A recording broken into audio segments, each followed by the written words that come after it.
ভোরের আলো উঠতেই গ্রামের পথ জেগে ওঠে। কাঁচা রাস্তায় শিশির জমে থাকে, খালি পায়ে হাঁটলে শীতল ছোঁয়া লাগে। দূরে তালগাছের মাথায় পাখির ডাক শোনা যায়। নদীর দিক থেকে হালকা কুয়াশা এসে বাড়ির উঠোনে থামে। এই সময়টায় গ্রামটা যেন নিজের মতো করে নিঃশ্বাস নেয়। রহিমের দাদু প্রতিদিন ভোরে উঠোন ঝাড়ু দেন। মাটির গন্ধ তার কাছে স্মৃতির মতো। তিনি বলেন, এই গন্ধেই নাকি তার শৈশব লুকিয়ে আছে। পাশের ঘরে নানি চুলায় হাঁড়ি বসান। ভাতের গন্ধ ছড়িয়ে পড়লে উঠোনে বসে থাকা গরুগুলোও নড়েচড়ে ওঠে। রহিম তখন স্কুলের খাতা গুছোয়।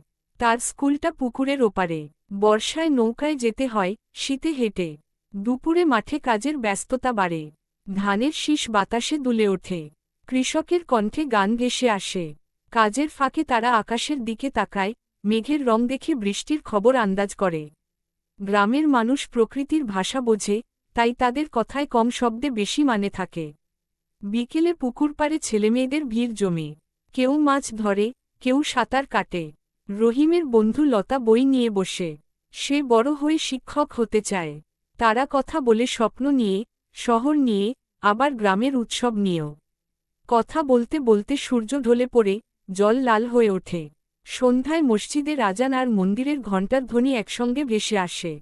ঘরে ঘরে বাতি জ্বলে। নানি গল্প শুরু করেন। গল্পে থাকে বন্যার রাত, ফসলের আনন্দ, হারানো গরু ফিরে পাওয়ার সুখ। রহিম মন দিয়ে শোনে। সে বুঝতে পারে, গ্রামের গল্প মানে শুধু ঘটনা নয়, মানুষ আর মাটির বন্ধন। রাতে আকাশ পরিষ্কার হলে তারা গুনে। বিদ্যুৎ না থাকলেও অন্ধকার ভয় দেখায় না। জোনাকির আলো, দূরের কুকুরের ডাক, আর নদীর নরম শব্দে গ্রাম ঘুমিয়ে পড়ে।